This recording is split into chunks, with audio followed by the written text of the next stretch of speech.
ಮತ್ತು ನಾನು ವೀತರಾಗ ನಿಶಂಕನಾದೆ. ವೀತರಾಗ ಅಂದರೆ ಯಾವ ಮೇಲೂ ರಾಗಿಲ್ಲ. ರಾಗಿಲ್ಲ ಅಂತ ಪ್ರಾರಂಭಕ್ಕೆ ದೋಷ ಬಂತ. ರಾಗಿಲ್ಲ ಅಂದ್ರೆ ದ್ವೇಷ ಬರೋದನೇನು. ಇದು ತಕ್ಕೊಳ್ಳೋ ಪ್ರಯತ್ನ ಮಾಡಿದ್ರೆ ಮುಗಿತೀವಿ. ರಾಗಿಲ್ಲ ಎಲ್ಲವನ್ನೂ ಬರ್ತಾವೆ, ದ್ವೇಷ ಹೇಗೆ ಮಾಡ್ತೀವಿ. ಆಮೇಲೆ ನಿಶ್ಚಂಕ, ಯಾವುದೂ ಸಂಶಯ ಉಳಿಲಿಲ್ಲ. ಯಾವುದೇ ಪದಾರ್ಥ ತೃಷ್ಣ ನನಗೆ ಉಳಿಲಿಲ್ಲ. ಯಥಾರ್ಥ ಜ್ಞಾನ ಅದು ಇಷ್ಟಲ್ಲ. ತೃಷ್ಣ ಬೇಕು ಅದು ಬೇಕು ಇದು ಬೇಕಂತ ಇಲ್ಲ ಮನುಷ್ಯನ ಕಾಡು. ನಮ್ದು ನಡಿಬೇಕು, ನಾ ಯಾರು ಕೇಳೋಲ್ಲ, ಯಾರು ಹೇಳೋದು ನನಗೆ ಬಡ ಹಾಳು ಮಾಡೋದು ಮನುಷ್ಯ. ಇದು ಪರಮ ನಿರ್ವಾಣನಾದೆ, ನಿರಾಧೇಯ. ನಾನು ಆಧಾರನ ಯಾರಿಗೂ ಆಧಾರ. ನನ್ನ ಸ್ವಭಾವ ಆತ್ಮತತ್ವ ಸ್ಥಿತನಾಗಿ ಸರ್ವಾತ್ಮನಾದೆ. ಹೇ ಬಲಿಕ, ಏನು ಶರೀರದ ಪ್ರಾರಬ್ಧ ಬಂದು ಪ್ರಾಪ್ತ ಆಗ್ತದೋ ಅದರೊಳಗೆ ಯಥಾಶಾಸ್ತ್ರ ಕೆಲಸ ಮಾಡೋಕ್ಕಾಗ್ತದೆ. ಎಷ್ಟು ಸುಂದರ ಮಾತು ಅರ್ಥ. ಏನು ಶರೀರ ಪ್ರಾರಬ್ಧ ಪ್ರಕಾರ ಬರ್ತೈತೋ ನಮಗೇನೇನು ಸುಖಗಳು ಏನು ಬರ್ತಾವಲ್ಲ, ವಿಷಯಾದಿಂದ ಇರುವಂಥ ಸುಖಗಳು ಇವೆದನ್ನೇ ಬರ್ತಾವೆ ಪ್ರಾರಬ್ಧ. ಅದೇ ಪ್ರಾರಬ್ಧದಿಂದ ಸುಖಗಳು ಪ್ರಾಪ್ತ. ಅದರೊಳಗೆ ಯಥಾಶಾಸ್ತ್ರ, ಶಾಸ್ತ್ರ ಇದನ್ನ ಯಾಕೆ ಉಪಯೋಗ ಮಾಡ್ಕೋಬೇಕಪ್ಪ ಹಂಗೆ ಮಾಡಾಕತ್ತೆ. ಅಂದರೆ ಶಾಸ್ತ್ರ ಏನಾಯ್ತಪ್ಪ, ದುಃಖ ಬಂತೆ, ಇದು ನನ್ನ ಪ್ರಾರಬ್ಧ ಸ್ವೀಕಾರ. ಅನೇಕ ಥರದ್ದು ಬರ್ತಾವೆ. ಯಾರೋ ಯೋಗ ಆಕತಿ, ಏನೋ ಬರ್ತೈತಿ, ಅಪವಾದ ಏನೇನೋ ಬರ್ತದೆ. ಆದರೆ ಶಾಸ್ತ್ರ ಹೆಂಗೆ ಹೇಳಪ್ಪ ಆ ಪ್ರಕಾರ ಕೆಲಸ. ಈಗ ದುಡ್ಡು ಬರ್ತಪ್ಪ, ಪ್ರಾರಬ್ಧ ಬರ್ತದೆ. ಶಾಸ್ತ್ರ ಏನಂತಿದೆ, ಅದು ನೀನ ತಿನ್ಬೇಡ, ಅದನ್ನು ಬೇರೆಯವ್ರು ಕೊಟ್ಟು. ಎಲ್ಲ ಶಾಸ್ತ್ರ, ಕನ್ನಡ ಶಾಸ್ತ್ರ ವಿತರಣೆಗಳು ಬೇರೆಯವ್ರು ಕೊಟ್ಟು ಮಾಡು ಅಂತ ಶಾಸ್ತ್ರ. ನಿನಗೆ ದಾನ ಮಾಡು ಅಂತೇಳಿ ಇದು ಶಾಸ್ತ್ರ ಪ್ರಕಾರ ನೋಡ್ಬೋದು. ಕಷ್ಟ ಬಂತು, ಇದನ್ನು ಪ್ರಾರಂಭ ಸ್ವೀಕಾರ. ಸುಖ ಬಂತು, ಎಲ್ಲರಿಗೂ ಹಂಚು. ಸುಖವನ್ನು ಹಂಚೋದು ಯಾವಾಗ ಏನೇನು ಪ್ರಕಾರ ನನ್ನ ಕರ್ತವ್ಯ ಮಾಡೋದು ಆ ಕರ್ತವ್ಯ ಮಾಡ. ಯಥಾಶಾಸ್ತ್ರ ಇದೆಷ್ಟು ಮಜಾ ನೋಡಿ. ಯಥಾಶಾಸ್ತ್ರ ಏನು ಪ್ರಾಪ್ತ ಆತೋ ಅದು ಯಥಾಶಾಸ್ತ್ರ ಕೆಲಸ ಮಾಡಕ್ಕೆ ನೋಡಿ. ಈಗ ನನಗೆ ಅವಕಾಶ, ಈ ಅವಕಾಶದೊಳಗೆ ಏನು ಮಾಡಬೇಕಪ್ಪ, ನಾನು ಒಂದು ಅವಕಾಶ ಹೋತು ಮತ್ತು ಅವಕಾಶ ಸಿಗಂಗಿಲ್ಲ. ಈ ಸರ್ ಸ್ಟೇಷನ್ ಮೇಲೆ ಒಬ್ಬ ಭಿಕ್ಷುಕ ಯಪ್ಪ ಒಂದು ಚಹಾ ಕುಡ್ತೀನಿ, 2 ರೂಪಾಯಿ ಕೊಡು, ಅದು ಚಿಲ್ಲರ್ ಮಾಡಿಸ್ಕೊಂಡ್ಬರ್ತೇನೆ ಅಂತ ಹೋಗ ಬರೋಳಗ ಅವ ಸತ್ತವಲ್ಲ. ಹಿಂಗೆ ಎಷ್ಟೋ ನನ್ನ ಕಣ್ಣಿಗೆ ಬಡೋದು ನಡೆಯೋದು ಹೋತ ಸಮಯ ಹೋಗ್ತಾನೆ ಹೋಗ್ತು. ಪುಣ್ಯ ಮಾಡೋ ಅವಕಾಶ ಸಿಕ್ಕಾಗ ಪುಣ್ಯ ಮಾಡಬೇಕು. ಈ ಅವಕಾಶ ಮತ್ತೊಂದು ಸಿಗಂಗಿಲ್ಲ, ಅದಕ್ಕಾಗಿ ಪುಣ್ಯ ಮಾಡ. ಪಾಪ ಮಾಡೋದ ದೂರ ಬೇಕು. ಪುಣ್ಯ ಅಥವಾ ಅವಾಗ ಮಾಡ. ಶುಭಶ್ಯ ಶೀಘ್ರ ಅಶುಭಶ್ಯ ವಿಲಂಬನ. ಶುಭ ಕಾರ್ಯ ಮಾಡೋದು ಲಘುನ ಮಾಡಿಬಿಡೋದು.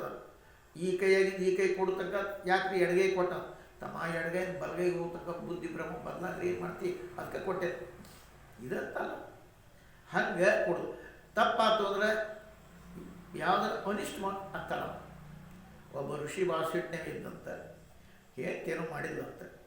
ಕೊಂದಾಕ್ಲಿಕ್ಕೆ ನನ್ನ ಮಗ ತಲೆ ತೆಗೀಕಿದ ಅನ್ನಂತ ನಾ ತಪಸ್ಸರ್ಕೋ ಮಗ ಸ್ವಲ್ಪ ದೀರ್ಘ ಸೂತ್ರ ಇದ್ದ. ಅವನು ಅಲ್ಲಿ ಹೋದ್ಮೇಲೆ ಅವಾಗ ಇವನ್ನ ನಾ ಏನು ಮಾಡಿದ್ಲಕ್ಕಿ ಈಟಕ್ಕನ ಕೊಲ್ಲ ಅಂತ ಹೇಳಿದ್ನಲ್ಲ, ಏನಾಯ್ತು ಅನಾಹುತ ಆತಿದ್ದು. ಆದ್ರೆ ನನ್ನ ಮಗ ಗಮಕ್ನ ಮಾಡವಲ್ಲ, ಸ್ವಲ್ಪ ಲೇಟ್ ಅವ. ಅದಕ್ಕೆ ನೋಡೋದು ತಡಿ ಮನೆಗೆ ಬಂದಂತ. ಮನೆಗೆ ಬಂದ ಮಗ ನೋಡಕತ್ತ, ಅಪ್ಪ ಬಂದ ಅಂತೇಳಿ ಏನು ಮಾಡೋದು, ಎಲ್ಲಿ ಬಡಿತಾನೋ ನನಗೆ ಯಾಕಂತಂದು ಕೊಲ್ಲ ಅಂದಿದ್ದ. ಅಕ್ಕಿವಲ್ಲ ಆಯ್ತು, ಓಡಿ ನಮಸ್ಕಾರ ಮಾಡಿ ಶಾಂತ ಅಂತವ. ಇಲ್ಲ ಯಾಕೋ ಅಂದೆ, ಹಂಗೆ ಆಗಬಾರ್ದು, ನೀ ಮಾಡಿದಲ್ಪ ಚಲೋ. ಹಂಗೆ ಅಶುಭಶ್ಯ ವಿಲಂಬನ ಶುಭಶ್ಯ ಶೀಘ್ರ. ಕೊಡು ಕಾಲಕ್ಕೆ ಕೊಟ್ಟು ಬಿಡೋದು. ಯಾವಾಗ ಏನು ಬರ್ತದೋ ಮತ್ತಿದ್ದಾಡೆ ಹೇಳಕ್ಕೆ ಬರ ಕೊಡು ಅಂತ ಕೊಡು. ಸತ್ಪಾತ್ರ ಕೊಡು ಪ್ರಸಂಗ ತಪಸ್ಸು. ಅದಕ್ಕಲ್ಲೇ ಯಥಾಶಾಸ್ತ್ರ ಕೆಲಸ ಮಾಡಕತ್ತೆ. ಕರ್ತೃತ್ವದ ಅಭಿಮಾನ ಇಲ್ಲ. ಇದು ಮನುಷ್ಯನಿಗೆ ಕಾಡು. ಪುನಃ ನಮಗೆ ಜನ್ಮ ಕೂಡ ಕಾರಣಪ್ಪ ಕರ್ತೃತ್ವದ ಅಭಿಮಾನ, ಫಲದ ಆಸೆ. ನಾ ಇದನ್ನು ಮಾಡಿದ್ರೆ ನನಗೆ ಬೇಕು. ಏನು ಮಾಡಿಪ್ಪ ನೀನು, ಏನು ಮಾಡೇ ಇಲ್ಲ, ಏನು ಒಳಗೈತಿ ಮಾಡಿ. ಅದು ಕರ್ತೃತ್ವ ಅಭಿಮಾನ. ಜಗತ್ತು ನನಗೆ ಆತ್ಮರೂಪವಾಗಿ ಈ ಜಗತ್ತಾಗ ಕಾಣ್ತದೆ. ಆತ್ಮರೂಪ ನನ್ನದೇ ಸ್ವರೂಪ ಅಂತ ಕಾಣಿಸ್ತದೆ, ಬೇರೆ ಏನು ಕಾಣಂಗಿಲ್ಲ. ಮತ್ತು ತೃಷ್ಣ ಉತ್ಪನ್ನ ಮಾಡುವಂಥ ಮಿಥ್ಯಾ ಬುದ್ಧಿ ಆಭಾಸ ಮಾತ್ರ ನೋಡಿ. ತೃಷ್ಣ ಉತ್ಪನ್ನ ಮಾಡೋದು ಯಾವುದಪ್ಪ, ಈ ಬುದ್ಧಿ ಮಾಡುವಂಥ ಮಿಥ್ಯಾ ಬುದ್ಧಿ ಇದು ಆಭಾಸ ಮಾತ್ರ. ಆಭಾಸ ಯಾವ ವಸ್ತು ಅನ್ನೋದು ಅಲ್ಲ. ಚಿದಾಕಾಶ ಆತ್ಮಸತ್ತ ತನ್ನೊಳಗೆ ತಾನು. ಹೇ ಬಲಿಕ ಮುನೀಶ್ವರ ಅಂತಾನೆ ಈ ವೃತ್ತಾಂತ ಹಾಕಿದ. ನೀನು ನನ್ನ ಹತ್ರ ಬಂದು ಮುಟ್ಟಿದಿ, ಏನು ಉಪದೇಶ ಮಾಡಿನೋ ಅದನ್ನು ನಾನೇನು ಮಾಡೋದು ಮಾಡಿ. ಯಾವ ಪರಮ ಪಾವನ ಎಲ್ಲರಿಗೂ ಸಾರದ ಮುಖ್ಯವಾದಂಥದ್ದು ಅದನ್ನು ನಾನೇನು ಉಪದೇಶ ಮಾಡಿ. ಯಾವ ಪ್ರಕಾರ ಜಗತ್ತಿನೊಳಗೆ ಜಗತ್ತಿನ ಪದಾರ್ಥ ನೀನು ನಾ ಜಾಗೃತ ವೃತ್ತಾಂತ ಇತ್ತು ಅದನ್ನು ನಾನೇನು ಹೇಳಿ ವ್ಯಾಧ ಮುನೀಶ್ವರ ಈ ಪ್ರಕಾರ ಆತ. ಅವಾಗ ನೀನು ನಾ ಬ್ರಹ್ಮಾದಿ ಎಲ್ಲವೂ ಸ್ವಪ್ನದ ಯಾಕಂತೀರಿ? ಅಸತ್ ಸತ್ತದಂತೆ ಕಾಣಿಸ್ತಲ್ಲ, ಅಸತ್ತು ಸತ್ಯವೇನೋ ಕಾಣ. ಮುನಿ ಮಹಾರಾಜದ ಹೇ ವ್ಯಾಧ, ನೀನು ನಾನು ಬ್ರಹ್ಮನ ಹಿಡ್ಕೊಂಡು ತೃಣಪರ್ಯ ಎಲ್ಲ ಜಗತ್ತಿನ ಪದಾರ್ಥ ಅದಾವ. ಅವು ಇದರೊಳಗೆ ಈ ಜಗತ್ ಸತ್ಯದ ಅಂದರೆ ಜಗತ್ ಸತ್ತಿಲ್ಲ, ಅಸತ್ತೂ ಇಲ್ಲ, ಮಧ್ಯದೊಳಗೆ ಅನಿರ್ವಚನೀಯ ಅದ. ಹೆಂಗದಪ್ಪ ಹಿಂಗೂ ಹೇಳಕ್ಕೆ ಬರೋಂಗಿಲ್ಲ, ಹಾಗೂ ಹೇಳ ಮತ್ತೊಂದು ರೀತಿಯ ಅನಿರ್ವಚನ ಶಾದ ನಾಲ್ಕು ಸಾವಯವ ಅನ್ನಂಗಿಲ್ಲ, ನಿರ್ವಯ ಸತ್ ಅನ್ನಂಗಿಲ್ಲ ಸತ್ ಅಂತ ಹೇಳಿ. ಯಾಕೆ ಅನುಭವ ರೂಪದ ವ್ಯಾದ. ಯದಿ ಅನುಭವದಿಂದ ನೋಡಿದೆ ಅಂದರೆ ಅದೇ ರೂಪ. ಅನುಭವ ಭಿನ್ನ ಹೇಳಿದರೆ ನೋಡಿ ಅಂದರೆ ಏನು ಅದು ಇಲ್ಲವೇ ಇಲ್ಲ. ಹೆಂಗೆ ಸ್ವಪ್ನ ಸೃಷ್ಟಿ ಅನುಭವದ ಸ್ಫುರಣ ಆಗ್ತದೋ ಅಧಿಷ್ಠಾನ ಕಡೆಗೆ ನೋಡಿದೆ ಅಂದರೆ ಅದೇ ರೂಪ ಮೂಲ.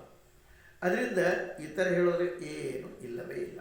ಹೇ ಬಲಿಕ ಹೆಂಗೆ ಯಾವುದೇ ನಗರ ನೋಡಿದೆ ಪರಂತು ಎಲ್ಲ ದೂರ, ಸ್ಮೃತಿಯಿಂದ ನೋಡಿದ್ರೆ ಕಾಣಿಸ್ತದೆ, ಪರಂತು ಹಾಗೇ ಇಲ್ಲ. ಇದು ಸ್ಮೃತಿ ಮಾತ್ರ ಐತಪ್ಪ. ಹೀಗೆ ಏನೇನು ಪದಾರ್ಥ ಕಾಣಿಸ್ತಾವ ಭಾಸಮಾನ ಆಗ್ತಾವೋ ಅವೆಲ್ಲವೂ ಸಂಕಲ್ಪ ಮಾತ್ರ, ಅವು ಏನೂ ಆಗಿಲ್ಲ. ತನ್ನ ಸ್ವವಸ್ಥಿತ ಆಗಿ ನೋಡು, ನೀನು ಬೋಧವಾನದೀಪ. ಎಲ್ಲೇ ನಿಲ್ತೀವಿ. ಮಿಥ್ಯಾಭ್ರಮದ ಯಾಕೆ ಬಿದ್ದಿ? ಈ ಮಿಥ್ಯಾಭ್ರಮದ ಯಾಕೆ ಬಿದ್ದೀನಿ? ನಿನ್ನ ಸ್ವರೂಪ ತಿಳ್ಕೊಂಡು ಅಂತರ್ಮುಖ ನೋಡು, ಆತ್ಮಸ್ವರೂಪದಿ ವ್ಯಾಸ. ನಾನೀಗ ಉಪದೇಶ ಮಾಡಿ ಅದರೊಳಗೆ ನಿನಗೆ ವಿಶ್ರಾಮ ಆಗೈತೋ ಇಲ್ಲೋ ವಿಚಾರ ಇದೇನು ಹೇಳಿ. ಈಗ ನೀ ಈ ತಿಳ್ಕೊಂಡು ಈ ಸ್ಥಿತಿಯೊಳಗೆ ನೀ ಬಂದು ಮುಟ್ಟದಿ, ಕೇಳೋದ್ರಿಂದ ಅಲ್ಲ, ಆ ಸ್ಥಿತಿ ಬಂದು ಮುಟ್ಟಿದ್ರೆ ಆರಾಮಾಗಿ ಕೆಲವು ನೋಡಿ ವಿಚಾರ ಮಾಡಿನ ಪದಾರ್ಥ ವಿಶ್ರಾಮ ಈಗ ಸತ್ತಾದ ಆ ಪರಮ ಪದದೊಳಗೆ ಒಂದು ಕ್ಷಣ ನೋಡಿ, ಆ ಪದದೊಳಗೆ ಕ್ಷಣ ತುಂಬಿದ್ರು ಕೂಡ ವಿಶ್ರಾಮ ಅಲ್ಲೇ ಮಾಡಿದಿಲ್ಲ. ಯಾಕೆ ದೃಢ ಭಾವನೆ ಆಗಿಲ್ಲ. ಅದ್ರೊಳಗೆ ದೃಢ ಭಾವನೆ ಆಗಿಲ್ಲ ಅಂತ ವಿಶ್ರಾಮ ಸಿಗುವುದಿಲ್ಲ. ದೃಢ ಭಾವನೆ ಆತು ಇಲ್ಲಿ ಅರ್ಥಪ್ಪ ಹಂಗೆ ಹಿಂಗೆ ಅಂತೇಳಿ ನಾ ಯಾಕೆ ಸಾಧ್ಯ ಐತಿ ಮುಗಿತ್ಯದ. ಅದಕ್ಕಾಗ ಹೇ ಬಾಧಿಕ ಪರಪದ ಪಾಡೋ ಮಾರ್ಗ ಯಾವುದಪ್ಪ? ಸತ್ಸಂಗ, ಸತ್ಶಾಸ್ತ್ರ ವಿಚಾರ ಆಗೋದು. ಆ ಎರಡು ದೃಢ ಅಭ್ಯಾಸ ಯಾವುದು? ಸತ್ಸಂಗ, ಸತ್ಶಾಸ್ತ್ರ ಅಭ್ಯಾಸ. ಈ ಸತ್ಸಂಗನು ಅಂದರೆ ಅಭ್ಯಾಸ. ಯಾಕೆ ಹೇಳ್ತಾರೆ ಇದನ್ನು? ಸತ್ಸಂಗ ಮಾಡಿದರೆ ಅದು ಶ್ರವಣ ಮಾಡಿದಾಗ, ಸದಭ್ಯಾಸ ಮನನ ಮಾಡಿದಾಗ, ಅದು ಮತ್ತೆ ಚಿಂತನೆ ಮಾಡೋದು. ಶ್ರವಣ ಮನ್ ಇತಿಹಾಸ ಯಾಕೆ ಹೇಳ್ತಾರೆ? ಇವೆಲ್ಲ ಇನ್ನು ಅಗದಿ ಟಾಪ್ ಲೆವೆಲ್ ಇರ್ತಾರೆ. ಹಿಂದಿನ ಜನ ಎಲ್ಲ ಮುಗಿಸೋ ಬಂದಿರ್ತಾರೆ, ಸ್ವಲ್ಪ ಉಳಿದಿರ್ತೈತಿ. ಕೇಳಿದ್ರೆ ಅದಕ್ಕೆ ಶ್ರೀ ಗುರು ವಚನ ಆಲಿಸಿದ ಆ ಕಡೆ ಕೇಳಿ ಕೂಡ ಆಗ್ತೈತೆ ಅವ್ರಿಗೆ. ಹೆಂಗಪ್ಪ ಸಾಲ ಒಬ್ಬ ಶಾಣೆ ಬಿಡೋದಪ್ಪ, ಒಂದು ಸಲ ಹೇಳಿದ್ರೆ ಸಾಕು ಅವ ಕೇಳೋದು. ಅದಕ್ಕೆ ನಾ ಹೇಳ್ತಿರ್ತೆ, ನಾವು ದಡ್ಡಪ್ಪ 2 ಸಲ ಓದೂ ಅವ್ನು ಶಾಣೆನಪ್ಪ, ಒಂದು ಸಲ ಓದ್ತಾನೆ ಪಾಸ್ ಆಗ. ನಾವು 2 ಸಲ ಓದೋಲ್ಲ, ತಿರುಗಿ ನಮ್ಗೆ ಯಾರು ಗೊತ್ತಿಲ್ಲ ಮತ್ತೆ ಕೇಳೋದು. ಹಂಗೆ ಶಾಸ್ತ್ರ ಶ್ರವಣ ಅದಾದಮೇಲೆ ಶ್ರವಣವೂ ಕೂಡ ನಮ್ದು ಹೆಂಗಾಕೈತಿ? ಶ್ರವಣ ಶಾಂಪಲ್ಗೆ ಅದಕ್ಕಾಕೈತಿ. ಇತ್ಲ ಕೇಳೋದು ಇತ್ಲ ಬಿಡೋದು ಅವ ಏನಾಗೋದು ಅದರಿಂದ. ಸತ್ಸಂಗ ಅನ್ನೋದು ಸಂಘ ಆಗಬೇಕು. ಸತ್ ಅದು ಅದ್ರ ಸಂಘ ಆಗಬೇಕು. ಸತ್ಸಂಗ ಸುಮ್ಮನೆ ಶಾಸ್ತ್ರ ಕುಂತ್ವಿ ಸುಮ್ಮನೆ ಕುಂಡಿರ್ಬೇಕು, ಪ್ರೋಗ್ರಾಮ್ ಪ್ರೋಗ್ರಾಮ್ ಅಲ್ಲ. ಅದು ನನಗೇನು ಹೇಳ್ತದಪ್ಪ, ನನಗೆ ಈ ಇದ್ರೊಳಗೆ ಏನದ, ಇದ್ರೊಳಗೆ ಏನು ದೋಷ ಅದ, ನಾ ಏನು ತಿದ್ದುಕೋ, ಇದು ಚಿಂತನೆ ಮಾಡೋದು ಮನುಷ್ಯ. ವಿಚಾರ ಮಾಡೋದು ಇದು. ಇವತ್ತು ನನಗಿದ್ರೆ ಹೇಳಿ ಇದು ಸತ್ಯವೋ, ಇದನ್ನು ನಾ ಜೀವನ ಅಳವಡಿಸ್ಕೊಂಡೇನೋ, ಇದು ಮಾಡಿ ಇಲ್ಲಿಕ್ರೆ 2 ವರ್ಷ ಕೇಳಿದ್ದೇನೆ. ಕಲ್ಲು 2 ದಿವಸ ನೀರಾಗಿ ಬಿದ್ದರೆ ಏನಾಗೋದೈತೆ ಅದಕ್ಕೆ? ಏನೇನಾಗೈತೆ. ಹಂಗೆ ಒಂದು ಮಜಾಸಿರ ಮಾತು ಹೇಳ್ಬೋದು. ಕುದಿಯುವಂಥ ನೀರು, ಕುದಿಯುವಂಥ ನೀರಾಗ ಒಂದು ಕಲ್ಲು ಹಾಕಿದೆ, ಒಂದು ಟೊಮೆಟೊ ಹಾಕಿ, ಕಾಫಿ ಪುಡಿ ಹಾಕಿ, ಹೆಂಗೆ ಬದಲಾವಣೆ ಆಗತ್ತಿ? ಕಲ್ಲಿಗೆ ಏನು ಪರಿಣಾಮ, ಅದೇ ಬಿಸಿನೀರು ಪರಿಣಾಮ ಅಂತನಕ ಇಲ್ಲ. ಟೊಮೆಟೊ ಮೆತ್ತಗಾಕೈತಿ ಅಷ್ಟೇ ಆಗೈತಿ. ಅದ್ರ ಕಾಪಿ ತನ್ನ ಸುಗಂಧವನ್ನು ಇಡೀ ನೀರಿಗೆ ಬಿಟ್ಬಿಡ್ತು. ಈ ವ್ಯತ್ಯಾಸ. ಸತ್ಸಂಗ ನಮಗೂ ಲಾಭ ಆಗಬೇಕು, ನಮ್ಮ ಜೊತೆ ಎಲ್ಲರಿಗೂ ಲಾಭ. ನನಗೆ ಲಾಭ ಮಾಡ್ಕೊಂಡು ಉಳಿದವ್ರಿಗೆ ಲಾಭನ. ನಾನಂತೇನೆ, ಈಗ ನೀ ಆರೋಗ್ಯದಿಂದ ಇದ್ದೀಪ, ನೀ ಆರೋಗ್ಯದಿಂದ ಉಳಿದು ಚಲೋ ಅದ. ಯಾಕಪ್ಪ? ನೀ ಆರೋಗ್ಯದಿಂದ ಇಲ್ಲ ಅಂದ್ರೆ ನೀ ಮಾಡೋ ಕೆಲಸ ಮತ್ತವ್ರು ಮಾಡಬೇಕಲ್ಲ. ಮತ್ತು ನನಗೇನಂತಂದರೆ ನಾ ಆರೋಗ್ಯ ಇಲ್ಲ ಅಂದರೆ ನಾ ಮಾಡೋ ಕೆಲಸ ಮತ್ತು ನನ್ನ ಸಲಗೊಬ್ರು ಬೇರೆದವ್ರು ಮಾಡಬೇಕಲ್ಲ. ಇದನ್ನು ತಿಳ್ಕೊಂಡಾರ ನಮ್ಮ ಆರೋಗ್ಯ ಎಲ್ಲರೂ ಇದೇ ಥರ. ಈಗ ನೀರು ಒಬ್ಬ ಮನುಷ್ಯ ಸಿಗರೇಟ್ ಸೇರ್ತಾನಂತ ತಿಳ್ಕೊಳ್ಳಿ. ಸಿಗರೇಟ್ ಸೇದಿದ್ರೆ ತನಗೂ ದುಃಖನ, ಅದು ದುಃಖ ಯಾರಿಗಪ್ಪ? ಅವನಿಗಿಂತ ಮಂದಿ ದುಃಖ. ಆ ಬಗೆ ಈ ಸಿಗರೇಟ್ ಸೇದೋಕ್ಕಿಂತ ಆ ಬಗೆ ತಗೋತಾರಲ್ಲ, ನೀವು ಬಿಟ್ಟದ ಬಗೆ ಅವ್ನಿಗೆ ಹೆಚ್ಚು ಕೆಟ್ಟ ಪರಿಣಾಮ ಮಾಡ್ತದೆ. ಶಾಸ್ತ್ರದ ಮೇಲೆ ಆರೋಗ್ಯ ಕಾಪಾಡ ಅಂದ ಬಳಿಕ ನಾನು ಬಿಟ್ಟಂತ ಹೋಗಿ ಮಂದಿ ಕಷ್ಟ ಆಗದ. ಇದು ಮಾಡ್ಬೇಕೇನು? ನಾನು ಸ್ವಲ್ಪ ವಿಚಾರ, ನನ್ನಿಂದ ಬೇರೆ ತ್ರಾಸ ಆಗ ಇದನ್ನು ವಿಚಾರ ಮಾಡಬೇಕು. ನಾನು ಬೇರೆಯವ್ರಿಗೆ ಉಪಕಾರ ಮಾಡಬೇಕು ಹೊರತಾಗಿ ಬೇರೆಯವ್ರಿಗೆ ಇದು ಸ್ವಾಭಾವಿಕ ಅಪಕಾರ. ನೀ ಸೇದು ಯಾಕೆ ನಾನು ಕುಡಿತೀನಿ, ನೀನು ಮಾಡ್ತೀವಿ. ರೇಡಿಯೋದ ಭಾಳ ಚಂದ ಅಡ್ವರ್ಟೈಸ್ ಮಾಡ್ತಾನೆ, ಭಾಳ ಚಂದ. ಅವನು ಸಿಗರೇಟ್ ಸೇರ್ತಾನೆ. ಏನು ರೀ ಹೆಣ್ಮಕ್ಳು ಕುಂತಾರೆ ಸ್ವಲ್ಪ, ಯಾಕೆ ನನ್ನ ರೊಕ್ಕ ನನ್ನ ಸಿಗರೇಟು ನಾನು ಸೇರ್ತೇನೆ, ನೀನು ಮತ್ತು ಅದ್ರೊಳಗೆ ಬರ್ತಾನೆ. ಚಲೋ ಅಲ್ಪ ಹಿಂಗಾರ ಅಂತ ಹೇಳ್ತಾನೆ. ಬಸ್ನಾಗೆ ಒಬ್ಬ ಕೂತಿರ್ತಾನೆ, ಉಗುಳ್ತಾನೆ. ಅವನಿಗೆ ಸಿಟ್ಟು ಮಾಡ್ತಾನೆ. ಆ ಹುಡುಗಿ ಹೇಳ್ತಾನೆ ಆಕೆ ಮಗಳು, ಯಪ್ಪ ನಿಂದ ತಪ್ಪೈತಿ, ಮತ್ತೆ ಯಾಕೆ ಅವನ ಸಿಟ್ಟು ಹಾಂ ಉಗುಳ್ದೆ ಏನಪ್ಪ ಅಂತ ಅಲ್ಲಾಗ ಬರ್ಬೇಕವ. ಏನು ಕತ್ತಿ ಇದು? ಸಿಗರೇಟ್ ಇಡೋ ಭಾಳ ಮಜಾ ಸಿಗರೇಟ್ ಕೊಡ್ತಾನೆ. ಹಂಗೆ ನಾನು ಏನಪ್ಪ ಸತ್ಸಂಗ ನಾ ಮಾಡ್ತಾ ಇರೋದು ನನ್ನ ಕೃತಿ. ಭಗವಂತ ನನ್ನ ಈ ಅವಕಾಶ ಕೊಟ್ಟ, ಅವಕಾಶ ಸದುಪಯೋಗ ಹೆಂಗೆ ಮಾಡ್ಕೋಬೇಕಪ್ಪ ವಿಚಾರ ಮಾಡು. ನಿನಗಿಂತ ಒಂದು ಜಾಗ ಕೊಟ್ಟಾರಪ್ಪ, ಮಾಡ್ಕೋಬೇಕಿಲ್ಲ. ಸತ್ಸಂಗ ಗೊತ್ತಿಲ್ಲ, ಆ ಸತ್ಸಂಗ ಫಾಯ್ದೆ ಮಾಡ್ಕೊಳ್ಬೇಕಿಲ್ಲ. ಹಂಗೆ ಸತ್ಸಂಗ ಸಶಾಸ್ತ್ರ ವಿಚಾರ ಇವು ಎರಡು ದೃಢ ಅಭ್ಯಾಸ ಗಟ್ಟಿ. ಈ ಮಾರ್ಗ ಇಲ್ಲದೆ ಶಾಂತಿ ಸಿಗುವುದು. ಸತ್ಸಂಗ ಸದ್ವಿಚಾರ ನೋಡಿ, ಅವಾಗ ದೃಢ ಅಭ್ಯಾಸ, ಅವಾಗ ಶಾಂತಿ ಪ್ರಾಪ್ತ ಆಗ್ತದಪ್ಪ. ಚಿತ್ತವು ಕೂಡ ನಿರ್ವಹಣೆ ಆಗ್ತೈತಿ. ದ್ವೈತ ಅದ್ವೈತ ಕಲ್ಪನಾ ಎರಡೂ, ದ್ವೈತವು ಕಲ್ಪನೆ, ಅದ್ವೈತವು ಕಲ್ಪನೆ. ವಿಚಿತ್ರ ಅನಿಸಿತು. ಏಕಮಾದ್ವಿತೀಯಂ ಬ್ರಹ್ಮ ಅಂತ ಹೇಳ್ಯಾರಲ್ರಿ. ಮತ್ತಂದ್ರೆ ಅದು ಕಲ್ಪನೆ ಹೆಂಗೆ? ಕಲ್ಪನೆ ಅಂತಂದ್ರೆ ದ್ವೈತದ ದ್ವೈತ ಅಂದ್ರೆ ಒಂದಲ್ದ ಹೆಚ್ಚಿದೆ. ಅದ್ವೈತ ಅಂದರೆ ಅದನ್ನು ಕಲ್ಪನೆ ಮಾಡ್ಕೊಳ್ಳೋದು ನೀನು ಅದ್ವೈತ ಅಂತ ಹೇಳ್ಯಾರ. ನೀವು ಖರೆ ದ್ವೈತನೂ ಇಲ್ಲ, ಅದ್ವೈತ. ಈಗ ನಮ್ಮ ಅಜಾಶ್ರೀ ಹೇಳ್ತಾ ಇರ್ತೀನಿ ನೋಡಪ್ಪ, ಈಗ ಮೊದಲು ಬೆಲ್ಲ ಇತ್ತು. ಬೆಲ್ಲ ಅಂದ್ರೆ ಸಾಕಾಗಿತ್ತು ಮೊದಲು. ಅದು ಸಾವಯವ ಮತ್ತು ಔಷಧ ಬೆಲ್ಲ ಅನ್ಬೇಕಾಗ್ತಿತ್ತೇನು ಅವಾಗ? ಎಲ್ಲ ಸಾವಯವನೇ ಇತ್ತು. ಅವಾಗ ಬೆಲ್ಲ ಅಂದ್ರೆ ಸಾಕು. ಈಗ ಆ ಹೆಸರು ಕೊಡ್ಬೇಕಾಗ್ತದೆ. ಯಾಕೆ ಬಂದು ಸಾವಯವ ಬೆಲ್ಲ ಅಂತ? ಅದು ಔಷಧ ಹಾಕಿದ ಬೆಲ್ಲವನ್ನು ಅವನು ಲಕ್ಷಿಸಿ ಏನು ಹೆಸರು ಬಂತು? ಸಾವಯವ. ಹಿಂಗೆ ನಾ ಹೇಳೋದು ಅಂದ್ರೇನು? ಅದನ್ನು ಅನುಲಕ್ಷಿ ಇಲ್ಲ ಅಂದ್ರೆ ಅದಕ್ಕೇನಿಲ್ಲ, ಅದ್ವೈತನೂ ಇಲ್ಲ. ಹಂಗೆ ಆ ರೀತಿ ರಾಗ ದ್ವೇಷ ಆತಂದ್ರೆ ಅದೆಲ್ಲ ಕಲ್ಪನಾ, ದ್ವೈತ ಅದ್ವೈತ ಕಲ್ಪನೆ. ಇದರ ಹೆಸರು ನಿರ್ವಾಣ. ಎಲ್ಲಿ ತನಕ ಚಿತ್ ನಿರ್ವಾಣ ಅಲ್ಲಿ ತನಕ ರಾಗ ದ್ವೇಷ ಅಳಿಯುವುದಿಲ್ಲಪ್ಪ. ಯಾವಾಗ ಅಭ್ಯಾಸದ ಬಲದ ಚಿತ್ ನಿರ್ವಾಣ ಆವಾಗ ಅವಿದ್ಯಾ ನಷ್ಟ ಆಗ್ತದೆ, ಆತ್ಮಪದ ಪ್ರಾಪ್ತ ಆಗ್ತೈತಪ್ಪ. ಶಾಂತ ಶಿವಪದ ಪ್ರಾಪ್ತ ಆಗ್ತದೆ. ಯಾವನು ತಿಳ್ಕೊಂಡ ಮೋಹರಹಿತ ಆಗ್ತಾನೆ. ಇಲ್ಲೋ ಮಾನ ಮೋಹ ರಹಿತ ಆಗ್ತಾನೆ. ಎಷ್ಟು ಸಂಘ ದೋಷ ಅದನ್ನು ಗೆದ್ದ ಅವನಿಗೆ ಆ ಸಂಘದಿಂದ ನಾಳೆ ಬದ್ಧ ಆಗುವುದಿಲ್ಲ. ನಿತ್ಯ ಆಧ್ಯಾತ್ಮಿಕ ವಿಚಾರ ಮಾಡ್ತಾ ಇರ್ತಾನೆ. ಅವನಿಗೆ ಎಲ್ಲ ಕಾಮ ನಿವೃತ್ತ ಆಗ್ತಾವೆ. ಇಷ್ಟ ಅನಿಷ್ಟದ ವಿಷಯ ರಾಗ ದ್ವೇಷ ಒಂದು ಮುಕ್ತನಾಗ್ತಾನೆ. ಸುಖ ದುಃಖ ಸಮ ಇರ್ತಾನೆ. ಇಂಥ ಜ್ಞಾನ ಪುರುಷ ಅವಿನಾಶಿ ಆತ್ಮಪೂರ್ವ ಪಡ್ಕೋತಾನಪ್ಪ. ಎಲ್ಲಿದ್ರು ಅವ ಹೇಳ್ತಾನೆ, ಮಾನ ಮೋಹ ರಹಿತ. ನನಗೆ ಗೌರವ ಕೊಡಲಿಲ್ಲ, ಇದು ನನಗೆ ಗೌರವ ಕೊಡಬೇಕಿಲ್ಲ, ನಾವು ಅಲ್ಲಿ ಹೋಗಿಲ್ಲ, ನಾವು ನಾನು ಕಡಿಮೆ ಗೌರವ, ಇದು ಗೌರವ ಅಪೇಕ್ಷೆ ಮಾಡ್ತಾನೆ. ಗೌರವ ಅಪೇಕ್ಷೆ ಮಾಡೋದಲ್ಲ, ಗೌರವ ಬೇರೆ ಕೊಡೋದು ನಮ್ಮ ಜೀವನ ಇರಬೇಕು. ಮಂದಿ ನನಗೆ ಗೌರವ ಏನು ಕೊಡೋದು ಬೇಡಪ್ಪ ಅಂದರೂ ಗೌರವ ಕೊಟ್ಟಿರ್ಬೇಕು. ಹಂಗೆ ಜೀವನ ಇದ್ರ ಕಡೆ ಲಕ್ಷ್ಯ. ನೀನು ಏನಿಲ್ಲೂ ಗೌರವ ಕೊಡ್ಬೇಕು. ನಿನಗೆ ನೀನು ಮಾಡೋದು ಹೊಲಸು ಕೆಲಸ, ಅದು ಮಂದಿ ಗೌರವ ಕೊಡೋದು ಇದು ಯಾಕಾಗು? ಹಾಗೆ ಆ ಗೌರವ ನಿರ್ಮಾಣ ಮೋಹ ಜಿತ ಸಂಘ ದೋಷ. ಅದು ಮಾನ ಮತ್ತು ಮೋಹ ರಹಿತ. ಅವನೊಳಗೆ ಸಂಘ ದೋಷ ಗೆದ್ದ. ಅಂದರೆ ಸಂಘ ದೋಷ ಗೆದ್ದಾಕಿದ್ರಂತೆಪ್ಪ ಅನೇಕ ಸಂಬಂಧಗಳು ಬರ್ತಾವೆ ನಮಗೆ. ಆದರೆ ಕೆಟ್ಟ ಸಂಬಂಧಗಳು ಬಂದು ನಮ್ಮನ್ನು ಹಾಳು ಮಾಡ್ತಾವೆ.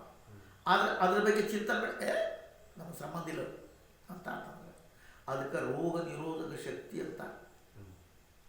ರೋಗ ನಿರೋಧಕ ಶಕ್ತಿ ಅಂತ ಎದಕ್ಕಂತಾರಪ್ಪ, ಇಲ್ಲೇ ಅನೇಕ ರೋಗಾಣುಗಳದಾವ. ಇವತ್ತಿನ ಕರೋನಾ ಬಂದೈತೆ ಬಿಡು, ಕರೋನಾ ಇದ್ದು ರೋಗಾಣುಗಳು ಅದಾವ. ಆದ್ರೆ ನಮ್ಮಲ್ಲೇ ನಿನ್ನಲ್ಲೇ ರೋಗ ನಿರೋಧಕ ಶಕ್ತಿ ಎಷ್ಟು ಇರ್ತದೋ ಅದ್ರ ಪ್ರಕಾರ ನಿಂಗೆ ಆರೋಗ್ಯ ಸಿಗ. ಆರೋಗ್ಯ ಇದ್ದ ಮೇಲೆ ಆ ರೋಗ ಬಂದು ರೋಗಾಣುಗಳಿದ್ರು ಅದ್ರ ನಿರೋಧಕ ಶಕ್ತಿ ಇರ್ತದೆ. ಆ ಶಕ್ತಿ ನಿನ್ನ ಇತ್ತು ಅಂದರೆ ಅವು ಏನು ಮಾಡೋದಿಲ್ಲ. ಒಬ್ಬ ಕರೋನಾ ಟಿಂಗಲ್ ಮಾಡ್ದ, ಕರೋನಾ ಏನು ಮುದುಕರಿಗೆ ರೋಗಿಗಳಿಗೆ ಹೋಗ್ತಿ, ತೊಡಗಿಗೆ ಹೋಗಲ್ಲ, ನೋಡೋದು ಸ್ವಲ್ಪ ಸಾಧ್ಯ ಐತನ. ಯಾವ ವ್ಯಾಯಾಮ ಮಾಡ್ತಾನೆ, ಆಸನ ಮಾಡ್ತಾನೆ, ಪ್ರಾಣಾಯಾಮ ಮಾಡ್ತಾನೆ, ಆ ಶುದ್ಧ ಇಟ್ಕೊಂಡಾನೆ, ಅವ್ರ ಹೋಗಿ ನೋಡೋದು. ಬರೇ ಮುದುಕರ ಕಡೆ ಹೋಗ್ತಿ, ರೋಗಿಗಳ ಕಡೆ ಹೋಗ್ತಿ, ನಾಚಿಕೆ ಐತೆ ಮಜಾ ಕೊಟ್ಟಿದ್ದಾವ. ಹೀಗೆ ಅವ ನಿರ್ಭರ್ತಾನೆ. ರೋಗ ತಡ್ಕೊಳ್ಳೋ ಶಕ್ತಿ, ರೆಸಿಸ್ಟೆನ್ಸ್ ಪವರ್ ಅಂತಾರೆ. ಆ ಪವರ್ ಬೆಳೆಸ್ಕೋಬೇಕು ನಾವು ಅದನ್ನು ಬೆಳೆಸ್ಕೊಳ್ಳೋ ಸಾಧ್ಯ ಇಲ್ಲ. ಸಹಜ ಆಹಾರದೊಳಗೆ ಸಿಗ್ತದೆ.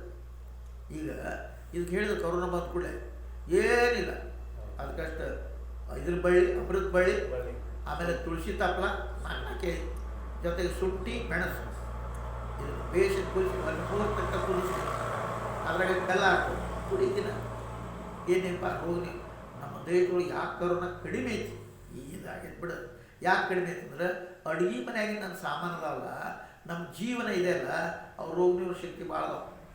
ಇಂಗು, ಈ ಮೆಣಸು, ಹಿಪ್ಪಲಿ, ಅರಿಶಿಣ, ಇವೆಲ್ಲ ಅದಾವಲ್ಲ, ರೋಗ ನಿರೋಧಕ ಶಕ್ತಿ ಭಾಳ ಐತಿದ್ರಾಗ. ಆರೋಗ್ಯದ ಹೇಳ್ತಾರೆ ಅದು ಬೆಳಗ್ಗೆ ಅಂಥವನ್ನ ಸೇವನೆ ಮಾಡೋದು ಬಿಟ್ಟು ಪೇಟೆಗಿಂದ ಹೋಗ್ತೀನಿ ಹಾಕಿ ಹೋಗ್ತೀವಿ ಪಿಜ್ಜಾ, ರೋಗ ಬರದೇನು ಮಾಡಿತ್ತು. ನಮ್ಮ ಪೂರ್ವಜರು ಏನು ಮಾಡಿ ಬಿಟ್ವಿ, ಇದ್ರ ಮೇಲೆ ಒಂದು ತಾಸು ಮಾಟ ಮಾಡೋದು.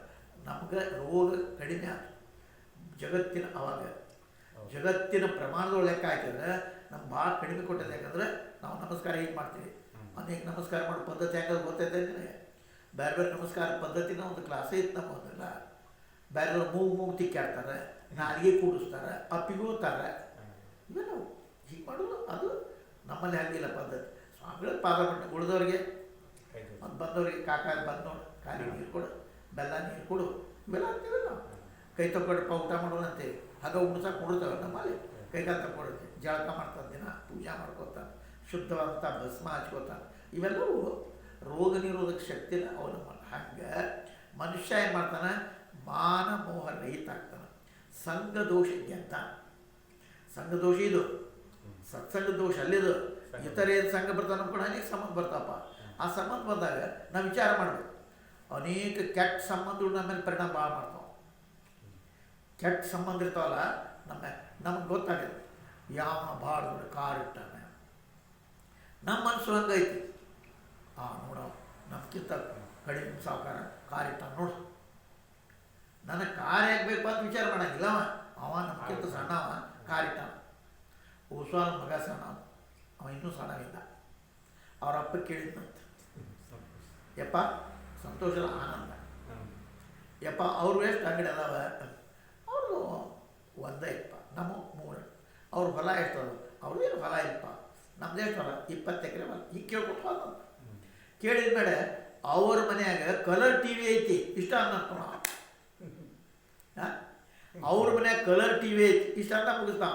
ನೀವು ತಿಳಿತೀರ ಮನೆ 10 ಮನೆ ಅಂಥವ್ರ ಮನ್ಯಾಗ ಕಲರ್ ಟಿ ವಿ ಐತಿ, ನಮ್ಮ ಮನೆಗೆ ಕಲರ್ ಟಿ ವಿ ಇಲ್ಲ ಅಂತ ಅವತ್ತಿಂದ ಅವತ್ತು ಆಗಿಂದಾಗ ಹೋಗಿ ಆ ಬ್ಲ್ಯಾಕ್ ಆ್ಯಂಡ್ ವೈಟ್ ಬಿಟ್ಟು ಕಲರ್ ಟಿ ವಿ ತಂದ. ಏನು ಕತೆ? ಯಾಕಂದ್ರೆ ಅವ್ರ ಮನೆಗೆ ಐತಿ, ನಮ್ಮ ಮನೆಗಿಲ್ಲಲ್ಲ. ಇದು ಅಭಾವದ ಅನುಭವ ಅಂತ ಹೇಳ್ತೇನೆ ನಾ. ಹಿಂದೂ ನಮ್ಮ ಮೊಬೈಲ್ ಇದ್ದಿದ್ದಿಲ್ಲ, ಮೊಬೈಲ್ ಇಲ್ಲ, ಅಯ್ಯೋ ನನ್ನ ಕಡೆ ಮೊಬೈಲ್ ಅನಿಸ್ತಿತ್ತೆ. ಅವಾಗ ಯಾವಾಗ ಮೊಬೈಲ ಬಂದಿದ್ದಿಲ್ಲೋ ಅವಾಗ ಅನಿಸ್ತಿತ್ತೆ ನಮ್ಗೆ ಇಲ್ಲ. ಈಗ ಯಾಕೆ ಅವನ ಕಡೆ ಐತಿ, ನಮ್ಮ ಕಡೆ ಇಲ್ಲ, ನನಗೊಂದು ಬೇಕಾ? ನನಗೆ ಯಾಕೆ ಬೇಕಪ್ಪ ಮೊಬೈಲು? ನಾ ಯಾರು ಕೂಡ ಮಾಡಿದೆ? ಮತ್ತು ಅದು ಮೊಬೈಲ್ ಇದ್ರೆ ನಿದ್ದೆ ಆಗಂಗಿಲ್ಲ, ಇಟ್ಟಿಟ್ಕ ಫೋನ್. ನನಗೆ ಮಂದಿ ಭಾಳ ದೊಡ್ಡ ಆದರ್ಶ ಅಂತ ತಿಳ್ಕೊಂಡಾರೆ. ಯಾರಿಗೆ? ನಿಮ್ಮ ಕಡೆ ಒಂದು ಫೋನ್ ಇಲ್ಲರಿ, ಅದು ಆದರ್ಶ ಅಲ್ಲಿ ಮಾಡ ಈ ಕಿಟಕಿಡಿ ತಪ್ಪ. ಏನು ಫೋನ್ ಮಾಡ್ತಾರೆ ಗೊತ್ತಾರೆ? ಯಪ್ಪ ಅವ್ ಬಂದು ನನ್ನ ಎದಿ ಮೇಲೆ ಕುಡಿತಾನೆ ರೀ. ಏನು ಮಾಡ್ಬೇಕು? ಎದಿ ಮೇಲೆ ಕುಡಿತಾನ ಬಂದು ಸತ್ತೋಗ್ಯಾನ, ಎದಿ ಮೇಲೆ ಕುಡಿರ್ತಾನೆ ರೀ. ಯಪ್ಪ ಹೇಳ್ತಿ ಜಗಾಡ್ತಾರೆ ನೋಡ್ರಿ, ಏನು ಮಾಡೋದು? ಅಪ್ಪಾರ ಮುಂದೆ ಹೇಳಿಬಿಡ್ತೀನಿ. ಗಣ ಜಗಾಡ್ತಿರ್ತಾರೆ, ಅಪ್ಪಾರ ಮುಂದೆ ಹೇಳಿಬಿಡ್ತೀನಿ ನೋಡೋಣ. ಅಪ್ಪಾರ ಮುಂದೆ ಹೇಳೋರು ನಿದ್ದೆ ಮಾಡ್ತೀರ ಅದಕ್ಕೆ ಬಿಟ್ಟರು ಬರ ಮಜಾ ಸಿಗತ್ತೆ. ಹಾಗೆ ನಿದ್ದೆ ಮಾಡೋಕೆ ಕೊಡಂಗಿಲ್ಲ ಫೋನ್, ಅದಕ್ಕೆ ಆರಾಮ್ ಸಿಗುತ್ತೆ. ಅವ್ರಿಗೆ ಕೊಟ್ಟಿದ್ದಾರೆ ಅವಶ್ಯಕತೆ ಈಟಿಟ್ಕನ ಅವ್ನೇನು ಫೋನ್ ಬಂತು ಇದೇನ ಅವಶ್ಯಕತೆ ಅಂದ್ರೆ ನಮಗೆ ಹೇಳೋದಿದ್ದ ಹೇಳ್ತಾರೆ. ನಾ ಯಾಕೆ ಏನು ಬಂತು ನಾ ಯಾಕೆ ಹೇಳೋದು? ಹಂಗೆ ಇವೆಲ್ಲವೂ ಅನವಶ್ಯಕವಾದಂಥ ವಿಚಾರ. ಹಂಗೆ ದೋಷ ಯಾವ ಸಂಘದಿಂದ ಬದ್ಧ ಆಗುವುದಿಲ್ಲ. ನಿತ್ಯ ಆಧ್ಯಾತ್ಮ ವಿಚಾರ ನೋಡಿ, ಆ ವಿಚಾರ ಮಾಡ್ತೇನೆ ನಾನು. ಇದು ಮನುಷ್ಯನ ಭಾಳ ಮತ್ತೊಂದು ಇಷ್ಟು ಮಾತು. ನಿತ್ಯವೂ ಅಧ್ಯಾತ್ಮ ವಿಚಾರ. ನಾನು ಯಾರು ವಿಚಾರ ಮಾಡ್ತೀಯ, ನೀನು ಏನಪ್ಪ ಅಂತ ಮಜಾಸರ ಬಂದಿತ್ತು ಒಂದು ಗ್ರಂಥದೊಳಗೆ. ಅವ್ರು ಹೇಳಿದ್ರು ಶರೀರ ನೀ ಅಲ್ಲ ಅನ್ನೋದು ಪಕ್ಕ ಹೇಳಿ. ಅವ್ರು ಹೇಳಿದ್ರು ನೋಡು, ನಿಮ್ಮ ಅಪ್ಪನ ಶರೀರ ಗೊತ್ತು, ಪ್ರಾಣ ಗೊತ್ತು, ಏನೈತಲ್ಲೇ ಶರೀರ ಗೊತ್ತಾ? ಆ ಶರೀರವನ್ನು ಏನು ಮಾಡಿದೀನಿ? ಸುಟ್ಟು ಬಂದು ಹೋಗಿ. ಯಾರ ನಿಮ್ಮ ಅಪ್ಪನ್ಯಾಕೆ ಹೋಗಿತಿ, ನಿಮ್ಮ ಅಪ್ಪನ್ಯಾಕೆ ಸುಡ್ತೀಯ ಅಂದ್ರೆ ಯಾರದಿಲ್ಲ. ಹೌದು, ಅಂದ್ಬೇಡ ಅದು ನಿಮ್ಮ ಅಪ್ಪ ಅಲ್ಲ ಅಂದ್ರೆ ಶರೀರ ನಿಮ್ಮ ಅಪ್ಪ ಅಲ್ಲ ಅಂತ ಗೊತ್ತಾಗ್ತದೆ. ಅದ್ರ ಪ್ರಕಾರ ನಾ ಶರೀರ ಅಲ್ಲ ಗೊತ್ತಾಗ. ಇನ್ನೊಂದು ಸರಿ ಶರೀರ ಹೋತಲ್ಲ, ಹೋತ ಅಂತೀರಿ, ಹೋಗುವತ್ತೆ ನಿಮ್ಮ ಅಪ್ಪ ಅಂತೀನಿ ಆ ಸ್ವರ್ಗಕ್ಕೆ ಹೋದ ಅಂತ. ಹೋಗುವತ್ತೆ ನಿನ್ನ ಕಣ್ಣನ ಹೋಗೋಕೆ ಕಂಡಿದ್ರೆ ಯಪ್ಪ ನಿಂದ್ರೆ ಹೋಗ್ಬೇಡಿ ಅಂತಿದ್ದಿ. ಅದಕ್ಕೆ ಕಾಣಲಿಲ್ಲ, ಸುಮ್ಮನೆ ಹೋಗ್ತದೆ. ಅಂದರೆ ಹೆಂಗದಿ ನೀನು? ನಿನ್ನ ಸ್ವರೂಪ ಹೆಂಗದ? ನಿನ್ನ ಸ್ವರೂಪ ಅದೃಶ್ಯ ಸ್ವರೂಪ, ನಿನಗೆ ಕಾಣಲಾರ್ದ ಐತೆ ಸೂಕ್ಷ್ಮ ಸ್ವರೂಪ, ಸೂಕ್ಷ್ಮಾದ ಸೂಕ್ಷ್ಮ. ಹಂಗಂದ್ರೆ ನೀನು ನಿರಾಕಾರ. ಆಕಾರ ಐತೆ ಅನ್ನೋದಕ್ಕೆ, ಪ್ರಾಣಕ್ಕೆ ಆಕಾರ ಐತೆ ಅನ್ನೋಕೆ ಪ್ರಾಣಭೂತ ಅಂತೀವಿ. ಆ ಸ್ವರ್ಗಕ್ಕೆ ಹೋದ ಅಂತೀವಿ, ಅದಕ್ಕೆ ಆಕಾರ ಐತೆನ, ಆಕಾರದಿಂದ ನಿಂದ್ರಿಸ್ತಿದ್ದೀನಿ. ನಿಮ್ಮಪ್ಪ ಹೋಗ್ತಂದ್ರೆ ಯಪ್ಪ ಹೋಗ್ಬೇಡ ಅಂತಿದ್ದಿ, ಅದಕ್ಕೆ ಆಕಾರ ಇಲ್ಲ. ಅದು ನಿನಗೆ ಆಕಾರ ಇಲ್ಲ. ಈಶ್ವರ ನಿರಾಕಾರ ಅಂತೀಯಾಕೆ? ಅವ ಯಾಕೆ ನಿರಾಕಾರ ಅಂತ ಒಪ್ಪುವುದಿಲ್ಲ? ಅಂದ್ರೆ ಅವ್ನು ನೀನ ನಿರಾಕಾರಿ, ಅವ್ನು ನಿರಾಕಾರ. ಮತ್ತು ಆಕಾರ ಎದಕ್ಕೆ ತಗೋಬೇಕಾದಪ್ಪ? ಒಂದು ಕಾರ್ಯ ಮಾಡಬೇಕಾದ್ರೆ ಒಂದು ಆಕಾರ ಬೇಕಾಗ್ತೈತಿ, ಅದು ಉಪಾಧಿ ಬೇಕಾಗ್ತೈತಿ. ಉಪಾಧಿಯಿಂದ ಇರ್ತದೆ. ಈಗ ವಿದ್ಯುತ್ ಅದಪ್ಪ, ವಿದ್ಯುತ್ ನನಗೆ ಬೆಳಕು ಬೇಕು ಅಂದರೆ ಬಲ್ಬ್ ಹಾಕಬೇಕು. ಯಾಕೆ ವಿದ್ಯುತ್ ಅಂತೆಲ್ಲ ಬೆಳಕಾಗೋದಿಲ್ಲ. ವಿದ್ಯುತ್ ಬೆಳಕು ಬೇಕು ಅಂದರೆ ಬಲ್ಬ್ ಹಾಕಿ. ಲೌಡ್ ಸ್ಪೀಕರ್ ಮಾಡಬೇಕು ಅಂದರೆ ಈ ಉಪಾಧಿ. ಹಂಗೆ ಶರೀರದ ಉಪಾಧಿಯದ ಹೊರತಾಗಿ ನಾನಲ್ಲ. ಉಪಾಧಿ ಅದು ಉಪಾಧಿ ನನಗೆ ಯಾಕೆ ಬೇಕು ಉಪಯೋಗ ಮಾಡ್ಕೊಂಡು ಇದೇ ನಾನು ಒಂದು ಅಹಂಕಾರ ಬಂದರೆ ಬರ್ತೈತೇನೆ? ಬರಂಗಿಲ್ಲ. ಹಂಗೆ ನನಗೇನೇನು ದೇವ್ರ ಶಕ್ತಿ ಕೊಟ್ಟಾನ ಅದು ನಂದು ಅಹಂಕಾರ ಬಂದು ನಿಲ್ಪತ್ತಾನ. ಅಹಂಕಾರ ಇಂದ್ರಿಯಗಳಿಗೆ ಬರ್ತದ ಸೊಕ್ಕ. ಇಂದ್ರಿಯಗಳು 5 ಇಂದ್ರಿಯಗಳು, ಜ್ಞಾನೇಂದ್ರಿಯರು, ಕರ್ಮೇಂದ್ರಿಯರು ಬಂತಂತ ಸೊಕ್ಕ. ಅವನಾಗತ್ತಂತ ನಾನು ಎಲ್ಲ ನಡೆಸ್ತೇನೆ. ಶರೀರ ಕಿವಿ ಕೇಳ್ತೇನೆ ಅಂತ ಬಳಕೆಲಿದ್ರೆ ಅವು ಬ್ರಹ್ಮನಂತೆ ಖಾಗುವಂತಪ್ಪ. ನಾವು ಇಷ್ಟು ಮಂದಿ ಇದ್ದೀವಿ, ನಾವು ಶ್ರೇಷ್ಠ ಯಾರು ಅಂತ. ನಾವು ಬ್ರಹ್ಮ ಅಂದ್ರೆ ಬ್ರಹ್ಮಾಂಡ ಬೇಕೆ ಅಂತ. ನಮ್ಮ ಶ್ರದ್ಧಾಂಶ ಬ್ರಹ್ಮ ಅಂದ್ರೆ ಬ್ರಹ್ಮಾಂಡ ಬೇಕೆ ಅಂತ. ಯಾಕಂದ್ರೆ ಒಬ್ರಿಗೆ ಒಂದು ಧ್ವನಿ ಐತೇನೋ, ನಮ್ಮ ಅವ್ವ ಧ್ವನಿ ಇದ್ದಂಗೆ ಐತಂತ ನಮ್ಮ ಅವ್ವ ಧ್ವನಿ ಅನ್ನಂಗಿಲ್ಲ. ಒಬ್ರಿಗೆ ಒಬ್ರಿಲ್ಲ, ಒಬ್ರಿಗೆ ಒಬ್ರು ಬಟ್ಟಿಲ್ಲ. ವಿಚಾರ ಮಾಡಿಕೊಡ್ರಿ. ಕಣ್ಣು ಹಂಗೆ ವ್ಯತ್ಯಾಸ, ಎಲ್ಲ ವ್ಯತ್ಯಾಸ. ನಗುದು ವ್ಯತ್ಯಾಸ, ನಡೆಯೋದು ವ್ಯತ್ಯಾಸ. ನಮ್ಮ ಅಪ್ಪಾರ ಕಡೆಗೆ ನಮ್ಮ ಗೆಳೆಯ ಆಗ್ಬೇಕವ ಸನ್ಯಾಸಿ ಚಿನ್ಮಯ ಮಿಷನ್ ಯಾವಾಗಾರು ಬರ್ತಿದ್ದ. ನಮ್ಮ ಅಪ್ಪಾರು ಬದುಕುತ್ತ ಯಾರಪ್ಪ ಹಿಂಗ್ರಿ ಅಂತ ನಕ್ಕ ಹಾಂ ಗೊತ್ತಾಗ್ಬಿಟ್ಟು ಯಾರು ನಗಿಯೋಳು ವ್ಯತ್ಯಾಸ ನೋಡ್ಬೇಕಾದ್ರೆ ನಗಿ ಎಷ್ಟು ಮಜಾ. ಹಂಗೆ ಮನುಷ್ಯನ ಇದ್ರೊಳಗೂ ವ್ಯತ್ಯಾಸ ಅದ. ಹಂಗೆ ಮನುಷ್ಯನಲ್ಲಿ ಇವೆಲ್ಲವೂ ಉಪಾಧಿ. ಉಪಾಧಿ ಅದಕ್ಕೆ ನಾನು ಅಂತಂದ್ರೆ ಎಷ್ಟು ಅನರ್ಥ ಆಕತಿ. ಬ್ರಹ್ಮನಂತೆ ಹೋಗು, ಕಣ್ಣು ಕಿವಿ ಎಲ್ಲ ಹೋಗು, ನಾನೇ ಮಾಡ್ತೇನೆ ಅಂತೇಳಿ. ಅವಾಗ ಅವ ನಾ ಯಾರ್ದಾರ ನೀಪ ಅಂತಂದೆ. ಅವನ ಪಾರ್ಟಿ ನೋಡು, ಅವನ್ನ ಜೋರು ಮಾಡಿ ಹೇಳ್ದ. ನಾವೇನು ಅಲ್ಲೇ ಶಟ್ಕೋತಾರೆ, ಅವನದೇ ಜೋರು ಮಾಡಿದ್ರು, ನಾವು ಮಾಡಿದ್ರೆ ಕೆಲಸ ಅಂತಾರೆ. ಅದಕ್ಕೆ ಅವ ಬ್ರಹ್ಮಾಂಡ ಮೇರಿಕೆಲ್ಲ ಬ್ರಹ್ಮ. ಅವ ಹೇಳಿದಂತ ನೋಡ್ರಿ, ಎಲ್ಲರೂ ಒಂದೊಂದು ವರ್ಷ ರಜಾ ತಗೊಳ್ರಿ. ಯಾರು ರಜಾ ತೊಗೊಂಡ್ರೆ ಕೆಲಸ ನಿಂದಿರುವುದಿಲ್ಲ. ಯಾವನ ಕೆಲಸ ಅವ ರಜಾ ತಗೊಂಡು ಕೆಲಸ ನಡೆಯಂಗಿಲ್ಲಪ್ಪ. ಅವ ಶ್ರೇಷ್ಠ ಅಂದಂಗೆ ಆತಿಲ್ಲ. ಶ್ರೇಷ್ಠ ಯಾರು? ಯಾರು ಬಿಟ್ಟೋದು ಕೆಲಸ ನಡೆಯಂಗಿಲ್ಲೋ ಅವ ಶ್ರೇಷ್ಠ. ಕಿವಿ ಹೋತಂತಪ್ಪ, 1 ವರ್ಷ ಹೋಗಿ ಬಂದು ಹೆಂಗೆ ಕಿವಿಡಲ್ಲ, ಅದೇನು ಏನು ತೊಂದರೆ ಇಲ್ಲ. ಕಣ್ಣು ಹೋಗ್ತದೆ ಸುಳ್ಳು ಎಲ್ಲ ಹಿಂಗೆ. ಅವಾಗ ಪ್ರಾಣ ಹೊಂಡಾಕ್ ನಿಂತಂತ ಅವಾಗೆಲ್ಲ ನೀ ಅದೇಂತ ಅವದೇವೋ ಮರ ನೀವು ಬಿಡೋದು ಅದಕ್ಕೆ ಶ್ರೇಷ್ಠ ಯಾವುದಾಯ್ತು ಪ್ರಾಣ. ಪ್ರಾಣ ಶ್ರೇಷ್ಠ ಅದ. ಹಂಗೆ ಮನುಷ್ಯ ಉದಾಹರಣೆ ಭಾಳ ಚಂದ ಕೊಡ್ತಾನೆ.